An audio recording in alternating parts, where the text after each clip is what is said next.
The last thing I'll say is just the human engineering. I think that with this with this ability to synthesize human genome, we can actually do a lot of things. There's actually a lot of opportunities for this to solve big world problems. So one thing is the climate change.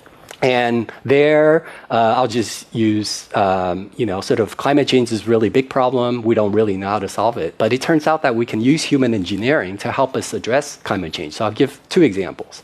So one is that people eat too much meat, right? And if they were to cut down on their consumption on meat, then it would actually really help the planet.